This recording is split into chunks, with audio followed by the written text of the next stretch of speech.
3 দিনের সফরে ঢাকায় ব্যস্ত সময় পার করছেন পাকিস্তানের উপপ্রধানমন্ত্রী ইসহাক দার। সফরের প্রথম দিনে পাকিস্তান এম্বাসিতে তার সাথে বৈঠক করাচ্ছেন বিএনপি ও জামায়াত ও এনসিপি। বৈঠক শেষে এনসিপি নেতারা সাংবাদিকদের জানিয়েছেন ৭১-এর ইস্যু সমাধান করা উচিত পাকিস্তানের। এই বিষয়টি সমাধানে দেশটি প্রস্তুত বলেও জানান এনসিপির মুখ্য সংগঠক নাসিরউদ্দিন পাটোয়ারি। তবে জামায়াতের নায়েবে আমির সৈয়দ আব্দুল্লাহ মোহাম্মদ তাহের জানিয়েছেন ৭১-এর অমীমাংসিত ইস্যু নিয়ে তাদের সাথে আলোচনা হয়নি। এই ইস্যুটি রাষ্ট্রীয়ভাবে সমাধান করতে হবে দুদেশকে। বৈঠক শেষে গণমাধ্যমের সাথে কথা বলেননি বিএনপির প্রতিনিধি দল। মনির হোসেন তপুর রিপোর্ট। ১৩ বছর পর শনিবার দুপুরে বাংলাদেশে 3 দিনের সফরে আসেন পাকিস্তানের উপপ্রধানমন্ত্রী ও পররাষ্ট্রমন্ত্রী ইসহাক দার। বিকেলে পাকিস্তান এম্বাসিতে বিভিন্ন রাজনৈতিক দলের সাথে বৈঠক করেন তিনি। পাকিস্তানের উপপ্রধানমন্ত্রীর সাথে বৈঠক করেন এনসিপি সদস্য সচিব আখতার হোসেনের নেতৃত্বে 7 সদস্যের প্রতিনিধি দল। বাংলাদেশ ও পাকিস্তানের মধ্যে সুসম্পর্কের জন্য আধিপত্য বিস্তারের ধারণা থেকে বেরিয়ে আসার আহ্বানও জানায় দলটি। বাংলাদেশের সাথে পাকিস্তানের সম্পর্ক বৃদ্ধির ক্ষেত্রে ৭১-এর ইস্যুকে অবশ্যই ডিল করা উচিত। আমরা সে প্রসঙ্গ তাদের কাছে উত্থাপন করেছি এবং বাংলাদেশের সাথে পাকিস্তানের শিক্ষায়, তারপরে অর্থনীতিতে এবং সংস্কৃতিতে যে সম্পর্ক উন্নয়নের জায়গাগুলো রয়েছে সেই জায়গাগুলোর বিষয়ে আমরা তাদের সঙ্গে কথাবার্তা বলেছি। আমরা তাদেরকে বলেছি ৭১ ইস্যুটা দ্রুত সলভ করা উচিত। তারা বলেছে তারা এটাতে অগ্রগামী এবং দে আর রেডি টু ডু ইট। জামাতে ইসলামীর 5 সদস্যের প্রতিনিধি দলও বৈঠক করেন পাকিস্তানের উপপ্রধানমন্ত্রী ও পররাষ্ট্রমন্ত্রী ইসহাক দারের সাথে। অমীমাংসিত বিষয়গুলো মীমাংসা করে আঞ্চলিক বাণিজ্য উন্নয়ন ও সার্ক সক্রিয় করার জন্য দেশটির প্রতি আহ্বান জানিয়েছে জামাতে ইসলামী। আমরা কোনো কথাই উঠে এসব বিষয় হচ্ছে যে দুটি সরকারের আলোচনার বিষয়। আমরা আশা করি সরকার সেগুলো আলোচনা করবে। জাতীয় নির্বাচন কখন কিভাবে হবে সেটা প্রাসঙ্গিকভাবে আসছে, এটা নিয়ে তেমন আলোচনা হয়নি। এ সময় প্রতিবেশী সব দেশের সাথেই সুসম্পর্ক বজায় রাখার উপর গুরুত্ব দেন জামাতের নায়েবে আমির সৈয়দ আব্দুল্লাহ মোহাম্মদ তাহের। পরে বিএনপি মহাসচিব মির্জা ফখরুল ইসলাম আলমগীরের নেতৃত্বে প্রতিনিধি দল পাকিস্তানের উপপ্রধানমন্ত্রী ও পররাষ্ট্রমন্ত্রীর সাথে বৈঠক শেষে গণমাধ্যমের সাথে কথা বলেনি। মনির হোসেন তপু, এটিএন বাংলা, ঢাকা। বসুন্ধরা টিস্যু, অশুদ্ধতার বিরুদ্ধে এক বিন্দুও ছাড় নয়। সরকারের তরফ থেকে অনৈতিক কোনো চাপ এলে পদত্যাগের হুমকি দিয়েছেন প্রধান নির্বাচন কমিশনার এএমএম নাসিরউদ্দিন। রাজশাহীতে নির্বাচনী কর্মকর্তাদের সঙ্গে মতবিনিময় সভায় তিনি আরও বলেন, ভোট কেন্দ্র দখলের চেষ্টা করলে নির্বাচন বাতিল করা হবে। পিআর পদ্ধতিতে নির্বাচন সংবিধানে নেই উল্লেখ করে সিএসসি বলেন, এ নিয়ে বিতর্ক রাজনৈতিক। বিস্তারিত জানাচ্ছেন একরামুল হক সায়েম। ত্রয়োদশ জাতীয় সংসদ নির্বাচন আয়োজন নিয়ে রাজশাহীতে নির্বাচনী কর্মকর্তাদের সাথে মতবিনিময় করেন প্রধান নির্বাচন কমিশনার এএমএম নাসিরউদ্দিন। এ সময় তিনি বলেন, ভোট ঘনিয়ে আসতে উন্নতি হবে আইন শৃঙ্খলা পরিস্থিতির। ভোট বাক্স দখল সহ অনিয়মকারীদের বিরুদ্ধে কঠোর হওয়ার নির্দেশ দেন কর্মকর্তাদের। ভোট কেন্দ্র দখলের ইতিহাস বলে যান, ভোটের বাক্স দখলের নিয়ত যদি থাকে আপনারা দয়া করে সরে আসুন এই নিয়ত থেকে। আমরা অত্যন্ত কঠোর অবস্থানে থাকবো। দাঁত ভাঙা জবাব দিতে হবে। তারা ঘুঘু দেখেছে, ফাঁদ দেখে নাই।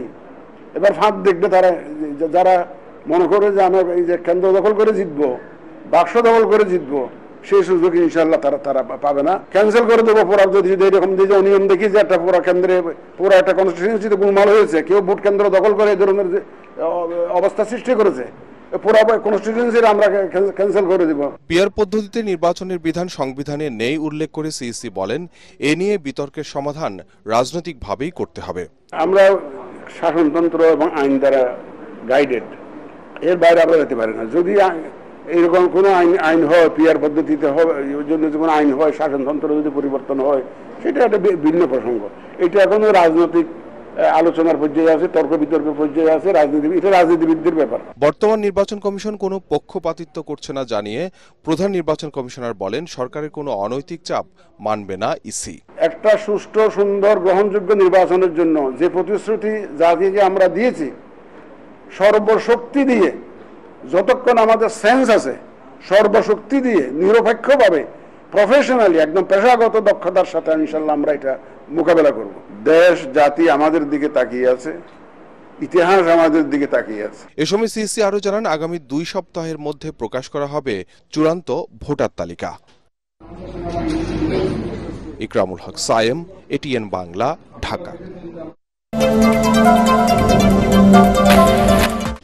উপদেষ্টারা অনেক ক্ষেত্রে অসহায়, এখনো আমলারাই সবকিছু নিয়ন্ত্রণ করছে বলে অভিযোগ করেছেন বিএনপি মহাসচিব মির্জা ফখরুল ইসলাম আলমগীর। জাতীয় প্রেস ক্লাবে এক সেমিনারে তিনি বলেন, বিচ্ছিন্নভাবে ও জোড়াতালি দিয়ে কোনো পরিবর্তন সম্ভব নয়, প্রয়োজন সুনির্দিষ্ট লক্ষ্য পরিকল্পনা। বিএনপি মহাসচিব বলেন, সংস্কারের যে সূচনা হয়েছে কমিশন ও রাজনৈতিক দলগুলোকে মিলে দেশের স্বার্থে তা এগিয়ে নিতে হবে। রিপোর্ট মইনুল হাসানের। সামাজিক সুরক্ষা কতটা সুরক্ষিত এমন প্রশ্নের উত্তর খুঁজতে সেমিনারের আয়োজন করে সামাজিক সংগঠন অর্পণ আলোক সংঘ। জাতীয় প্রেস ক্লাবে অনুষ্ঠানে রাজনীতিবিদ, সাংবাদিক, অর্থনীতিবিদ সহ পেশাজীবী নেতারা অংশ নেন।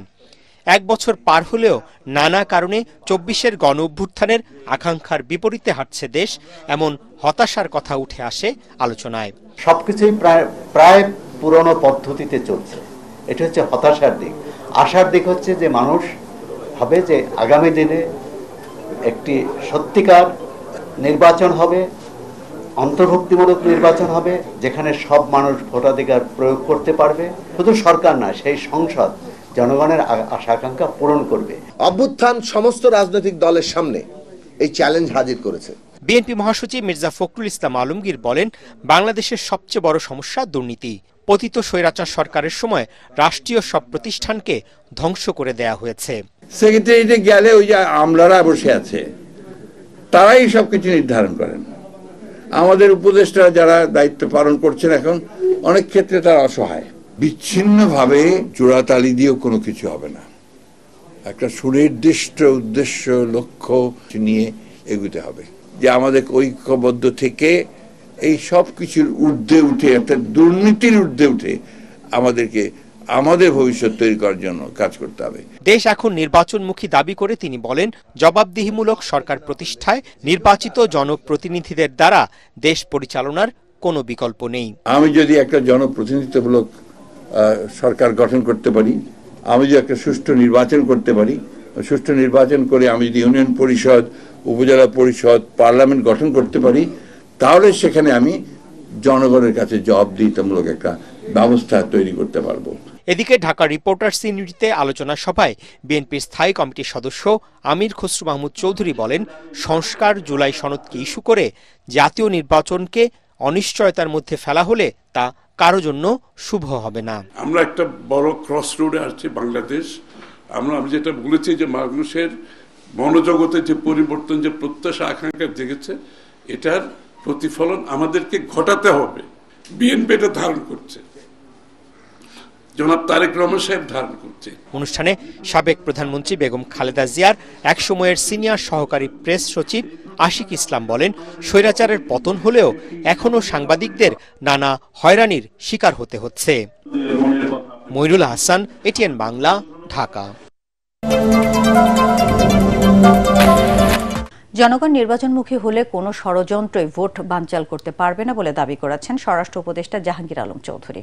প্রধান উপদেষ্টার ঘোষিত সময় ফেব্রুয়ারিতে নির্বাচনের জন্য আইন শৃঙ্খলা বাহিনী সব ধরনের প্রস্তুতি নিচ্ছে বলে জানান তিনি। গাবতলীতে বিএডিসি হিমাগার এবং দারুসালাম থানা পরিদর্শন শেষে সাংবাদিকদের কাছে এসব কথা জানান উপদেষ্টা। GM তোসলেমের report.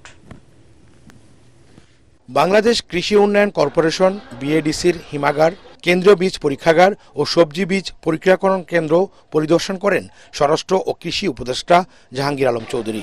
এই সময় তিনি সাংবাদিকদের জানান, আগামী ফেব্রুয়ারিতে জাতীয় নির্বাচনকে কেন্দ্র করে আইন শৃঙ্খলা বাহিনীর সব ধরনের প্রস্তুতি রয়েছে। যেভাবে নেওয়া দরকার আমরা ওভাবে প্রস্তুতি নিচ্ছি। আল্লাহ দিলে ফেব্রুয়ারি মাসে নির্বাচন করতে আমাদের কোনো ধরনের অসুবিধা হবে না। আমাদের চিফ অ্যাডভাইজার, মাননীয় চিফ অ্যাডভাইজার যে রোড ম্যাপটা ডেটটা বলে দিচ্ছে, আমার রোড ম্যাপটা তো ইলেকশন কমিশন দিবে, আমরা ওইভাবে আমরা ইলেকশন করার জন্য প্রস্তুতি নিচ্ছি। জুলাই গণ অভ্যুত্থানে লুট হওয়া অস্ত্র এখনও পুরোপুরি উদ্ধার করা সম্ভব না হওয়ায় নির্বাচনের আগে সব অস্ত্র উদ্ধারে পদক্ষেপ নেওয়া হবে কিনা এমন প্রশ্নের জবাবে তিনি বলেন, শুধু নির্বাচন নয়, অবৈধ অস্ত্রের প্রবেশ ঠেকানো ও ব্যবহার রোধে আইন শৃঙ্খলা বাহিনী সবসময় কাজ করছে। আজকেও কিন্তু অস্ত্র উদ্ধার হয়েছে, অস্ত্র এটা কিন্তু একটা চলমান প্রক্রিয়া, এটা কিন্তু ডেইলি অস্ত্র উদ্ধার হচ্ছে। ইলেকশনের আগে আমরা আশা করতেছি প্রায় অস্ত্র আমরা উদ্ধার করে ফেলব। দেশের সীমান্ত আগের চেয়ে এখন অনেক বেশি সুরক্ষিত বলেও মন্তব্য করেন স্বরাষ্ট্র উপদেষ্টা। বৃষ্টির কারণে মাঠে সবজি নষ্ট হয়ে যাওয়ায় বাজারে দাম বাড়ছে বলেও জানান তিনি। G M Taslim, ATN Bangla, Dhaka.